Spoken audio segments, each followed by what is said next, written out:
Bienvenue à cette table ronde Bills, Bills, Bills, le coup mental du racisme. Je suis très contente de vous voir ici avec nos chers intervenants pour cette deuxième édition du festival Culture Pop et Psy. On n'a pas beaucoup de temps, donc je vais lancer directement avec les petites introductions et après on va commencer de discuter de ce sujet primordial, très important. Et je pense que c'est un sujet qu'on n'aborde peut-être pas suffisamment, donc je suis contente qu'on peut commencer aujourd'hui, même si c'est juste 40 minutes, de lever ces tabous et déstigmatiser le racisme, la santé mentale et tout ce qui va avec. Donc, à côté de moi, on a Grace Lee. Elle est écrivaine, podcasteuse et activiste féministe et antiraciste. Elle est une des voix derrière ce qui est, à mon sens, un des meilleurs podcasts français, Kif Taras, avec Rokhaya Diallo. En 2018, elle publie son premier roman, Jeune fille modèle, inspiré de l'histoire de sa famille, où elle s'interroge notamment sur sa double culture française et sino-cambodgienne. Bienvenue, Grace Lee. Merci beaucoup, merci pour l'invitation. Ensuite, on a Marie-Alix Deputer. Elle est écrivaine et entrepreneure franco-camerounaise. En 2021, elle fonde le Blue Mind Foundation, une organisation internationale dont la mission est de déstigmatiser la santé mentale et de rendre les soins accessibles partout et pour tous et toutes en Afrique. Bienvenue, Marie-Alix. Merci, Essie. Bonjour à tout le monde. Bonjour à toutes et à tous. Ensuite, nous avons le plaisir d'accueillir Fatou Diom, qui est écrivaine et femme de lettres franco-sénégalaise.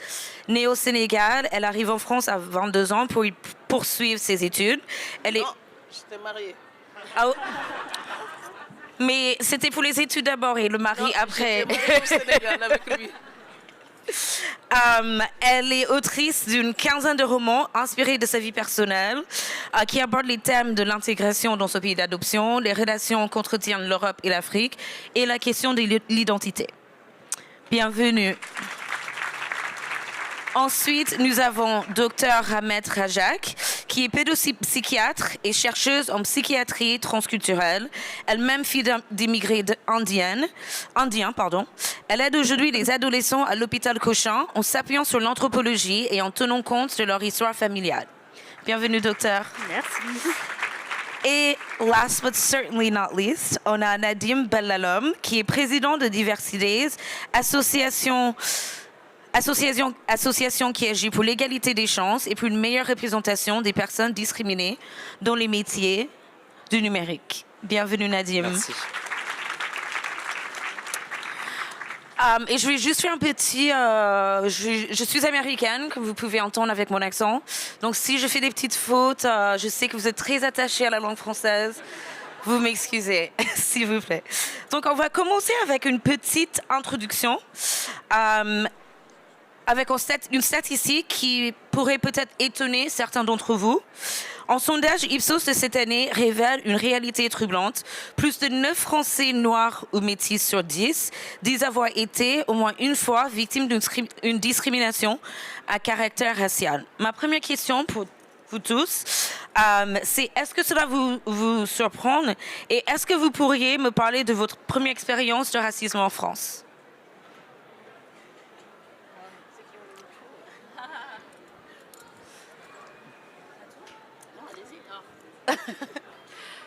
Je pense qu'on ne peut pas être surpris en 2023 de ce genre de chiffres, en fait, parce que je pense que continuer à être surpris et surprise qu'il existe des discriminations, c'est continuer à perpétuer des discriminations.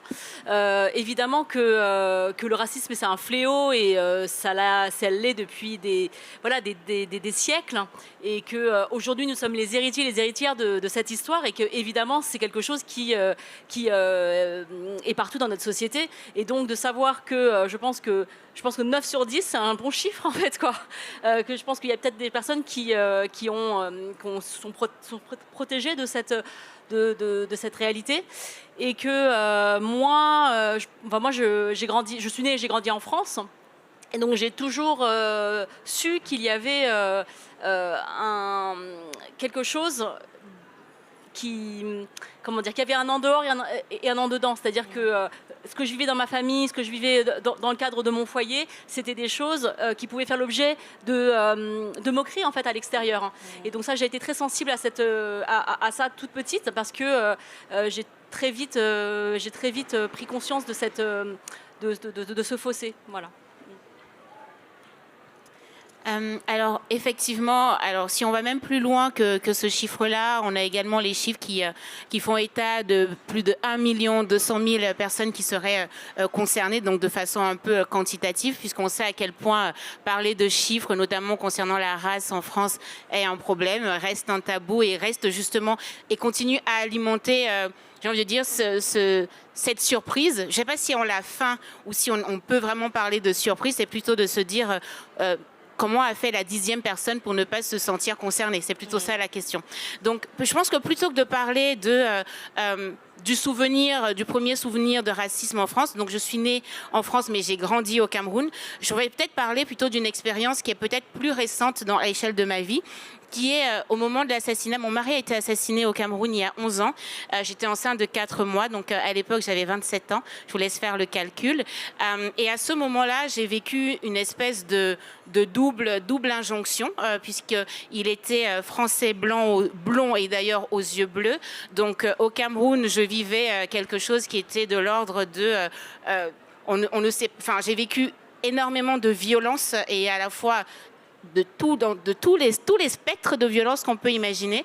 Et je prends l'avion et je rentre en France et à nouveau, je suis victime de racisme dans l'autre sens. C'est-à-dire que donc cet enchevêtrement finalement de projection, de préjugés est encore deux fois en fait douloureux, 2 fois plus douloureux. Et donc je pense qu'on aura l'occasion de rentrer un peu dans le vif du sujet concernant justement le lien entre le racisme et la santé mentale.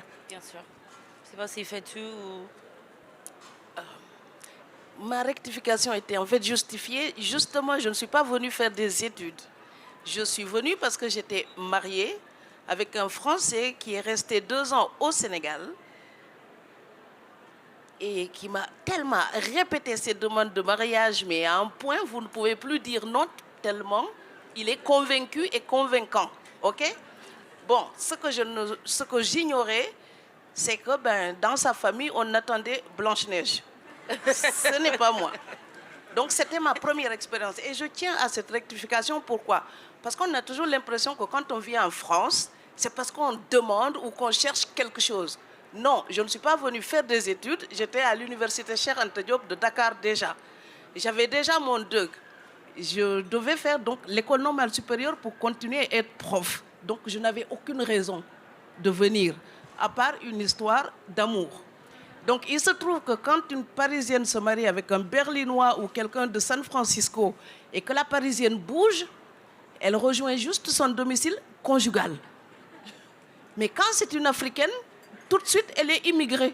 Non, on peut être africaine et bouger pour d'autres raisons que l'immigration. Le statut n'est pas le même. Donc, je suis venue en tant que madame le lâche de service. Et puis sa famille ne voulait pas de moi et le gars, il est parti. Donc c'était ça, ma plus cruelle expérience d'abord. Je voulais rester brève. Voilà, les Noirs, on n'a rien contre, mais on n'en veut pas dans notre famille. Ça, c'était ma première expérience. Ce sujet-là me fait trembler quand j'en parle, parce que ça me fait de la peine de perdre de belles histoires d'amour, parce qu'il y a des monolithes des 2 côtés. En Afrique comme ici, le racisme existe. Vous épousez un blanc, vous êtes la pute des blancs. Je suis désolée, c'est comme ça qu'on nous dit. Et vous arrivez ici, on vous prend pour une mendiante. On n'est pas que ça. Alors le coup mental du racisme, c'est d'abord celui des idiots qui pensent le racisme. Ce sont d'abord eux qui souffrent de ne pas pouvoir accepter l'autre. Et ça, c'est la première souffrance. Et c'est la pire parce qu'ils ne pourront jamais changer notre couleur. Et ensuite, la nôtre, elle vient après, on se débrouille avec. Moi, je peux aussi vous parler des avantages de ce coup mental parce qu'on peut le transformer et ça nous rend encore plus résistants. Voilà, c'est ce que je pense.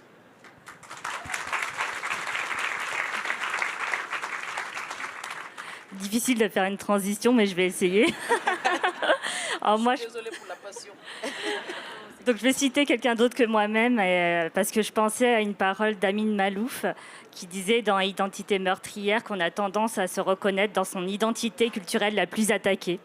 Et j'aime beaucoup cette phrase. Et quand j'étais jeune, pendant longtemps, je me sentais étrangère partout. La première fois que je suis allée en Inde, j'avais 10 ans et j'étais surprise de l'effet que ça faisait de me sentir étrangère là-bas. Autant qu'ici, aujourd'hui, je me sens de partout. Et ça, c'est tout le travail. J'en fais même mon métier puisque je suis psychiatre transculturelle. Et j'ai envie de lancer ce message d'espoir pour tous les adolescents et enfants qui ont du mal à se construire sur le plan identitaire, qu'on peut prendre la richesse créative des deux cultures. J'ai également envie de dire une anecdote du milieu du soin, puisque je suis dans le domaine hospitalier public, et plutôt que de raconter une expérience discriminatoire à mon niveau, de relater une expérience discriminatoire d'un de mes patients, enfin un père notamment, à la maternité. En tout cas, c'était son vécu, sa perception, même s'il n'y avait pas eu d'intention des soignants d'être discriminants. Souvent, les soignants sont même bien traitants, mais sans le vouloir, on peut porter une forme de racisme institutionnel. Et il ne lui avait pas été expliqué à ce patient-là qui était originaire d'Afrique de l'Ouest, de la première génération de migrants, pour quelle raison son bébé grand prématuré avait un gros hématome sur la jambe, au niveau d'un point de perfusion. Et il était persuadé que c'est parce qu'on l'avait maltraité à l'hôpital. Mais c'était le cumul de discrimination qu'il avait vécu de manière antérieure qui se réactivait à ce moment-là, et parce qu'on ne lui avait pas expliqué qu'en fait les grands prémas ont une peau si fine que quand on les perfuse, ça fait un hématome. Et on n'avait pas pris la peine de lui expliquer. Et des fois, on abrase l'information qu'on peut donner aux patients quand ils sont issus d'une minorité culturelle sans le vouloir, sans le savoir. Mais on porte quelque chose comme ça d'un racisme structurel ou institutionnel qui fait qu'on ne prend pas d'interprète, qu'on ne prend pas autant de temps qu'il le faudrait, ou voire même plus de temps qu'il faudrait, parce que souvent, c'est des familles qui cumulent plein de vulnérabilités et qu'il faut agir à plein de niveaux et que c'est nécessaire. Merci. Pour revenir sur le chiffre que tu nous as donné, je pense qu'en fait, nous, on n'est pas surpris parce que c'est aussi des questions qu'on traite et ça fait pas mal de temps qu'on essaye d'avoir des chiffres. En fait, ce qui est surprenant, je pense, c'est qu'on a tellement peu de chiffres sur le racisme. On commence à en avoir, mais il y a tellement peu de chiffres. Et en France, on continue sur ce dogme de dire qu'il ne faut pas mesurer la statistique ethnique, c'est dangereux, etc. Avec Diversides, on a fait une étude, on est allé voir des chefs d'entreprise, de différentes entreprises, CAC 40, etc. On leur a posé la question: quelle est votre vision de la mesure de la diversité en entreprise? Et étonnamment, ce qui en est ressorti, c'est qu'il y a quand même un consensus. Ce qu'on ne mesure pas n'existe pas. Et donc, tout le monde est conscient en fait, qu'on a besoin de ces chiffres. Après, il y a beaucoup de peur et de mécanismes psychologiques, de blocage, de se dire on ne sait jamais comment ces chiffres vont être utilisés, etc. Donc, c'est vraiment de la peur qui font... Donc, pour répondre à la question sur le chiffre, il est peut-être surprenant parce qu'on a peu de chiffres. Sur l'anecdote sur le racisme, moi, ça a été une vraie psychanalyse de préparer cette conférence parce que j'aborde peu le sujet de racisme de manière frontale. Dans le cadre de mon association, on accompagne des personnes qui sont victimes d'un certain nombre de discriminations, donc forcément. Et je me suis posé la question et en fait, moi, de par mon identité, donc mon père est tunisien, il est arrivé en France à 18 ans. Ma mère est française, donc j'ai une double nationalité. Et le premier racisme que j'ai vécu, c'est un racisme internalisé. C'est mon propre racisme. C'est le fait de ne pas assumer mon identité arabe en sentant que ça allait me mettre en danger, parce que je ne me sentais pas légitime de cette culture. Je ne parlais pas la langue arabe. J'allais en été en vacances chez mes cousins. Donc je me disais, en fait, je ne suis pas vraiment arabe. Et du coup, quand dans la cour d'école primaire, en gros, dans un quartier populaire où j'ai grandi, les enfants déjà se regroupaient par identité. Moi, on m'avait regroupé un peu chez les Arabes et je ne me sentais pas faire partie de ce groupe et je ne me sentais pas faire partie d'aucun groupe d'ailleurs. Donc ça se rattache un peu à ce que vous avez dit.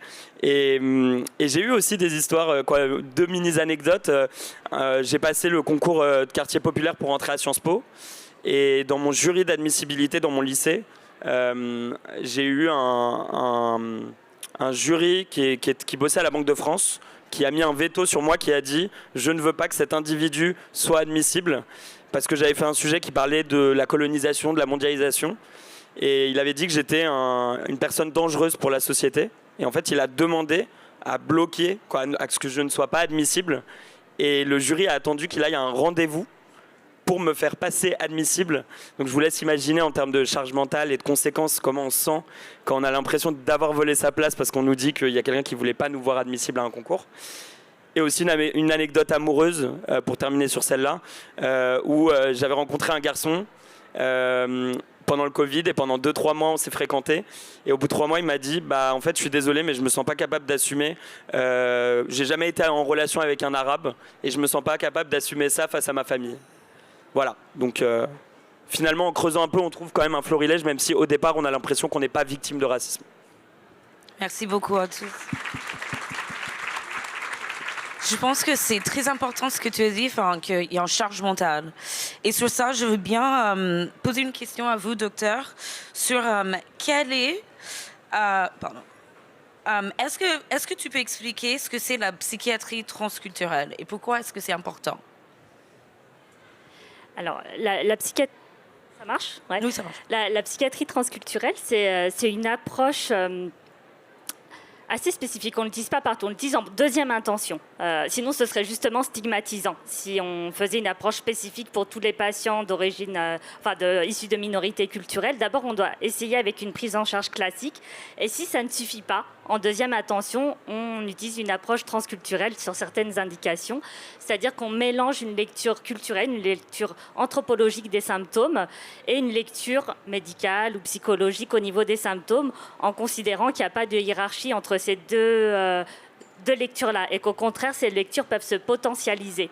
En pratique clinique, ça consiste à travailler, par exemple, l'exemple extrême, ce serait le codage culturel des symptômes, quand des patients, des familles nous parlent de la même maladie, mais qu'ils exprimeraient autrement, avec une nomination autrement, voire une expression symptomatique qui est autre, même si la souffrance psychique ou la maladie mentale de fond est la même. Par exemple, évoquer une possession ou une possession par un djinn, ou évoquer de la sorcellerie, ce n'est pas pathologique, ça peut être une lecture culturelle qui est possible, qui est valable, et qui n'empêche pas qu'on peut accueillir aussi un discours médical en parallèle pour un trouble anxieux, un trouble dépressif. Dans la pratique clinique, on peut aussi travailler sur la construction identitaire des adolescents. On a cité quelques exemples qui ont du mal à se construire entre plusieurs univers culturels d'appartenance. Et puis avec les parents pour partager les différentes représentations culturelles de ce qu'est un enfant, comment on l'éduque. Parce que là aussi, il peut y avoir des fois l'impression qu'il y a un caractère inconciliable entre différentes manières de faire, et ça fait blocage. Ça peut faire blocage dans les systèmes éducatifs, dans les systèmes scolaires, dans les systèmes de soins, et voire générer des oppositions aux soins. Et là, l'approche transculturelle, en mettant l'autre au même niveau, on met la famille en tant que sachant, on est dans la co-construction, et ça nécessite une posture, une adaptation du langage pour, je dirais même, montrer de manière plus qu'explicite à quel point on est non-jugeant, parce qu'on n'a pas l'habitude de le faire, donc d'interroger sans tabou la question de l'identité culturelle en s'intéressant authentiquement à l'autre, lui demander quelle langue il parle, utiliser la langue, avoir accès à son propre univers culturel, à ses propres représentations, lui demander comment on ferait au pays, le rassurer sur tout ce qui peut être rassurable, c'est-à-dire qu'est-ce que c'est qu'un psychiatre, un psychologue, parce que plein de gens ne savent pas l'associer à la maladie mentale lourde, encore plus quand au pays, on va voir un psychiatre que pour les questions de maladie mentale lourde, mais pas pour des questions de souffrance psychique des adolescents. Et donc déstigmatiser la psychiatrie, ou des questions aussi de dissocier d'un placement social. Ça, c'est une question qui se pose souvent, de bien prendre le temps d'expliquer à quoi ça correspond la psychiatrie. Et des fois, il faut passer par la représentation culturelle aussi, parce que beaucoup de minorités culturelles, de familles issues de minorités craignent de consulter par crainte qu'on les juge comme des parents non compétents, avec un risque de placement. Super, merci beaucoup. Je pense que c'est très important, c'est quelque chose que Nadim m'avait dit tout à l'heure, que quand on compte pas, je ne sais pas comment tu l'as... Quand on mesure pas, ça n'existe pas. Et je pense que quelque chose qui est pour moi très intéressant, en tant qu'américaine, c'est qu'aux États-Unis, on a des chiffres, on prend les statistiques... tous les 10 ans de combien de personnes sont de telle origine ou telle autre. Donc on peut nommer les choses d'une certaine manière que je pense c'est peut-être un peu plus difficile en France. En France, il y a un peu les gens sont un peu frileux quand il faut vraiment rentrer dans les questions de pourquoi, comment, est-ce qu'on peut nommer, est-ce qu'on peut mettre les chiffres. Et je voulais vous demander, pour vous, quel est le résultat de ça? Quel est le coût, en fait, du coup, de cette charge mentale? ce n'est pas que la France soit frileuse. Alors vous voyez, c'est moi la Française d'adoption qui va vous dire ça. C'est juste que ce n'est pas le même modèle social que le modèle social américain. Donc le rapport social n'est pas du tout le même. Vous avez les problèmes que vous pouvez avoir en Amérique, que vous pouvez retrouver ici. Par contre, au niveau de la Constitution, par exemple, au niveau de l'organisation sociale, au niveau de l'histoire du pays, le rapport entre les ethnies et les populations, ce n'est pas le même rapport. Oui, bien sûr. Ça, voilà. Et c'est pour ça que l'analyse n'est pas faite de la même manière. Moi, quand je vais en Amérique, par exemple, j'ai des chiffres. Et donc, ça permet de quantifier. Mais ici, c'est liberté, égalité, fraternité. On en est loin. On ne l'atteint pas encore, mais ça reste en ligne de mire. Et donc, en vertu de cette démarche-là, on ne sépare pas pour compter. Alors, est-ce que c'est un mal, est-ce que c'est un bien? Je n'en sais rien. J'explique juste la raison. Voilà, c'est justement cette chose-là. La démarche sociologique qui fait qu'on empêche. Alors, d'autres vous diront que ce serait peut-être plus honnête de quantifier pour pouvoir combattre les problèmes. Mais d'autres vous diront aussi, plus vous mettez les étiquettes, plus vous isolez les gens. Moi, par exemple, je suis assez inconfortable dans cette table ronde. Parce que moi, je suis écrivain.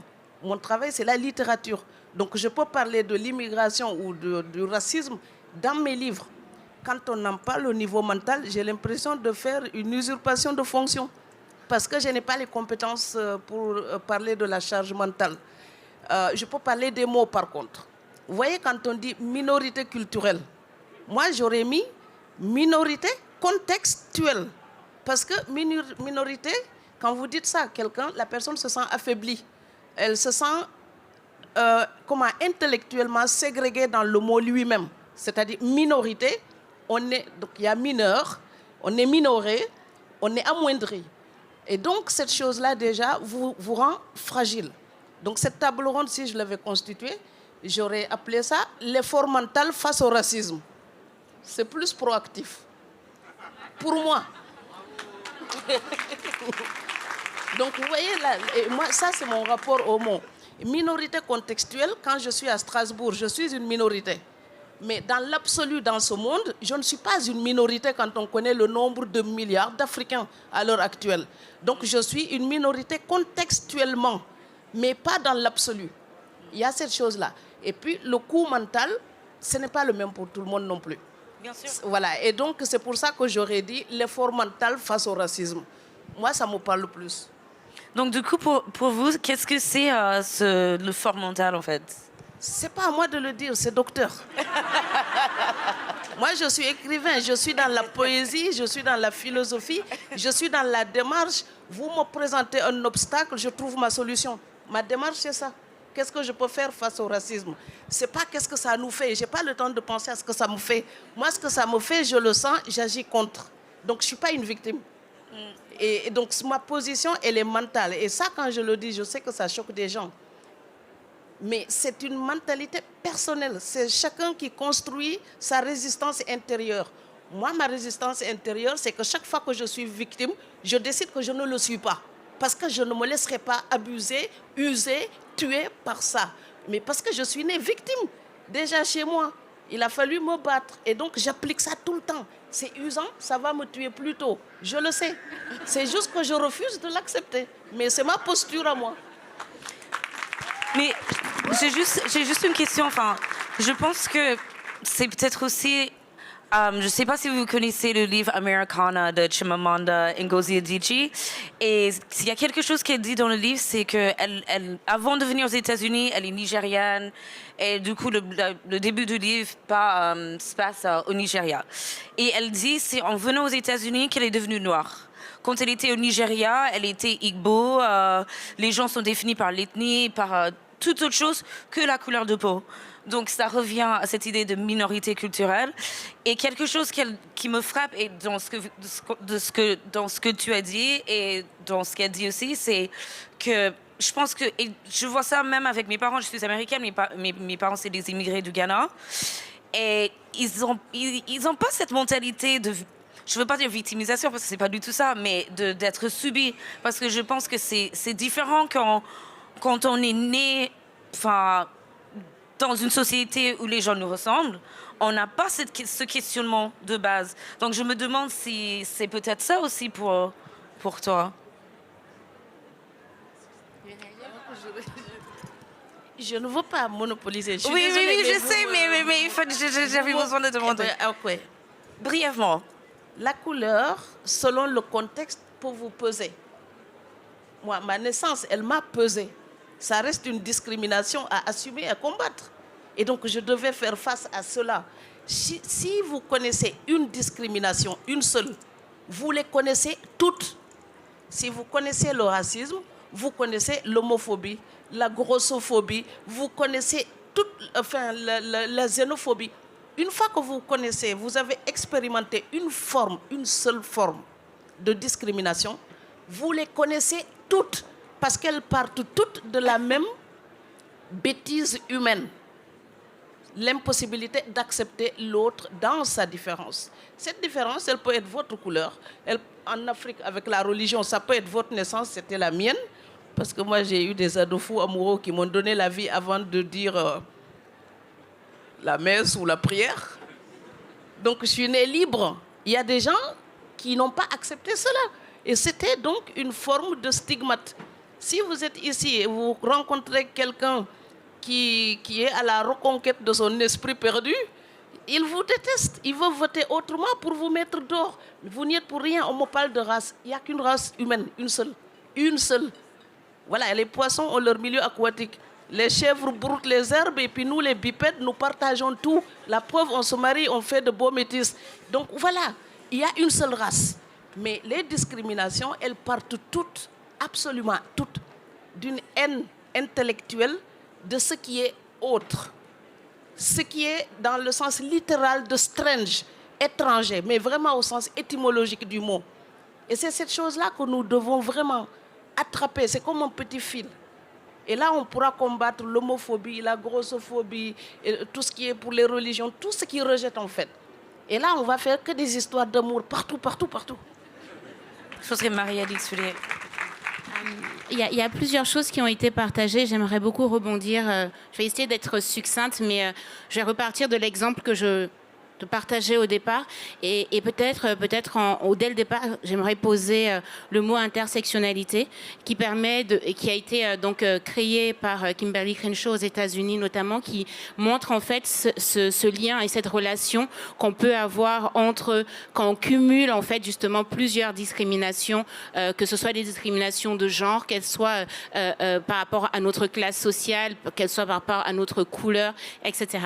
Et donc je vais reprendre cet exemple pour pouvoir décortiquer, d'accord, les situations et pour pouvoir aussi embrayer sur le fait de dire ce dont parle Madame Fatou, c'est finalement ce concept de résilience, c'est-à-dire je fais face à une difficulté et comment est-ce que je rebondis et je refuse d'être victime. Et ça, c'est aussi quelque chose que je dis. Donc, le point de départ, c'est je vis à Paris, je tombe amoureuse voilà, les conditions de ma vie font que je rejoins la personne qui deviendra mon époux au Cameroun. D'ailleurs, je vais le rejoindre au Cameroun une fois que nous sommes mariés.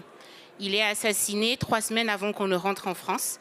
Et la première question des enquêteurs, c'était parce qu'ils ont pris mon passeport français, donc Bordeaux, parce que le passeport camerounais est vert, donc un peu pour faire la distinction. Donc leur première surprise, c'est ah, mais vous êtes française. Oui, je suis française, mais vous n'étiez pas mariée, parce qu'à l'époque, je ne portais pas donc ce nom-là. Si, nous étions mariés. Deuxième question, Madame, votre mari avait-il une assurance vie? Non, mais moi j'en ai une. Donc il y avait déjà dans les premières questions, vous voyez, qu'on me posait, on s'adressait à une femme noire, camerounaise, avec toute la stigmatisation que peut engendrer en fait cette condition, d'accord? Donc là, tout d'un coup, je ne rentrais pas dans la bonne case de la femme noire qui a épousé un blanc pour ses papiers, puisque j'avais mes papiers, ni pour son argent, puisque j'avais de l'argent et que lui n'en avait pas. Donc ça, c'est le premier point, d'accord? Donc, et d'ailleurs, j'ai dû aussi prouver ma grossesse, puisqu'il y avait quand même toujours le spectre de est-ce que peut-être qu'elle avait un amant noir, puisque vous savez, on ne peut pas tomber amoureuse en fait d'un blanc, ça ne se fait pas, d'accord? Donc, nécessairement, je devais avoir forcément un amant noir. Donc, ils sont allés jusqu'à interroger la grossesse. Et donc après, de questionner la couleur de l'enfant. D'accord? Donc on est allé jusque-là. Donc ça, nous sommes au Cameroun. En France, c'était ah, mais vous êtes né à Paris? Oui, je suis née à Paris, oui, dans le 9e. Donc après, pour un ensemble de problèmes, accès au logement, parce que j'avais quitté, alors je suis tombée amoureuse, j'ai tout laissé. Enfin, ouais, vous avez l'amour. Hein. Voilà. Donc je rentre, j'ai pas de travail, j'ai pas d'argent, j'ai pas de maison. Donc pour trouver un appartement, galère. Je ne peux pas aller à Pôle emploi puisque j'ai pris un congé sans solde. Donc en fait, je suis dans un entre-deux administratif. On ne sait pas quoi faire de moi.